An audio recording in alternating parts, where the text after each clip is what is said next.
کیا یہ ممکن ہے کہ پاکستان میں نظام خلافت قائم کیا جا سکے، اور اگر ایسا ہے تو کیسے، اس کا طریقہ کار کیا ہے؟ یہ یقیناً ایک ایسی بات ہے کہ جس کے ضمن میں کافی کچھ اختلافات کی گنجائش ہوگی۔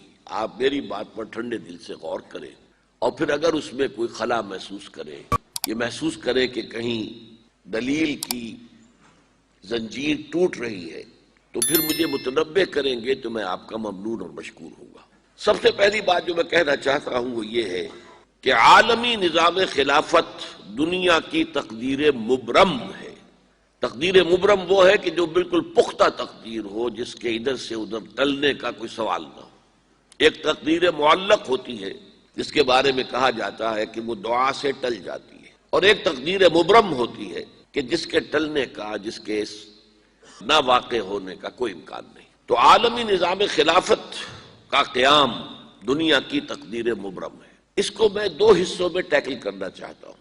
ایک تو ہم مسلمان ہیں، ہمارا ایمان قرآن پر ہے، ہمارا ایمان محمد الرسول اللہ صلی اللہ علیہ وسلم پر ہے، ہم آپ کے فرامین اور فرمودات کو مانتے ہیں، اور پھر خاص طور پر عہد حاضر میں مختلف اوقات میں اللہ تعالیٰ کچھ ترجمان القرآن لوگوں کو پیدا کرتا رہا ہے۔ جیسے کہ ایک زمانے میں امام ابن تیمیہ رحمۃ اللہ علیہ کو یہ خطاب دیا گیا تھا کہ ترجمان القرآن ہے یہ۔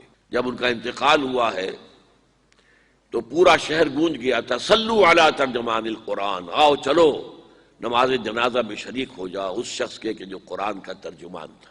عہد حاضر میں ترجمان القرآن کا وہی مقام میرے نزدیک علامہ اقبال کو حاصل ہے۔ میں اصل میں قرآن، پھر احادیث نبویہ علیہ الصلاۃ والسلام، اور پھر علامہ اقبال کے کچھ شعروں کے ذریعے سے یہ بات واضح کرنا چاہتا ہوں کہ یہ تقدیر مبرم ہے، یہ ہو کر رہے گا۔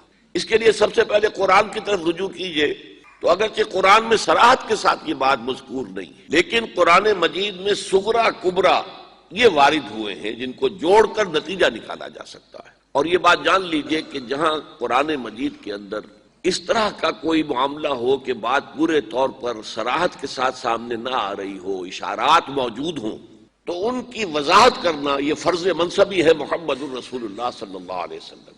لِتُبَيِّنَ لِلنَّاسِ مَا نُزِّلَ إِلَيْهِمْ، اے محمد صلی اللہ علیہ وسلم، ہم نے آپ پر یہ قرآن، یہ ذکر نازل کیا ہے تاکہ جو کچھ لوگوں کے لیے ہم نے نازل کیا ہے اسے لوگوں پر آپ واضح کر دیں۔ تو احادیث کے اندر قرآن کا حبل اللہ ہونا واضح کیا، اور ترجمان القرآن نے بھی اس کی خوبصورت ترجمانی۔ اس اعتبار سے قرآن میں صغرا و کبرا ہے۔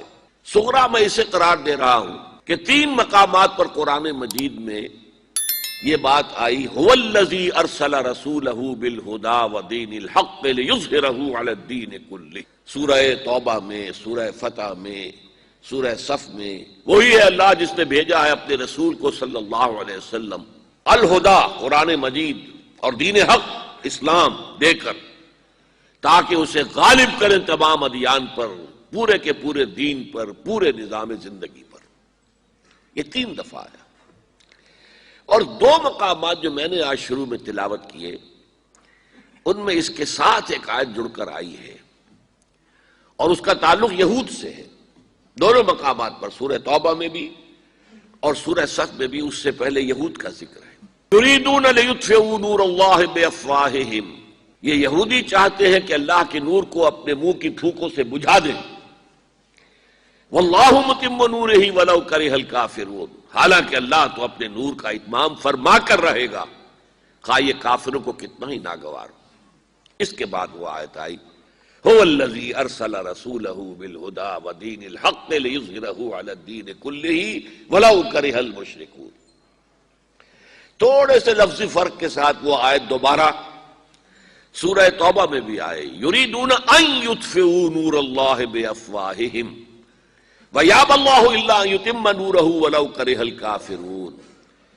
یہ چاہتے ہیں یہ یہودی کہ اللہ کے نور کو اپنے منہ کی پھونکوں سے بجھا دیں، اور اللہ کو ہرگز منظور نہیں ہے مگر یہ کہ وہ اپنے اس نور کی تکمیل فرمائے۔ هُوَ الَّذِي أَرْسَلَ رَسُولَهُ بِالْهُدَىٰ، پھر وہی آیت آ گئی، وہی ہے کہ جس نے بھیجا ہے اپنے رسول کو صلی اللہ علیہ وسلم الہدا، قرآن حکیم اور دین حق، اسلام کا مکمل نظام حیات کہ جو عدل اجتماعی کی کامل ترین شکل ہے، تاکہ اسے غالب کرے، قائم کرے، نافذ کرے، چاہے یہ مشرکوں کو کتنا ہی ناگوار ہو۔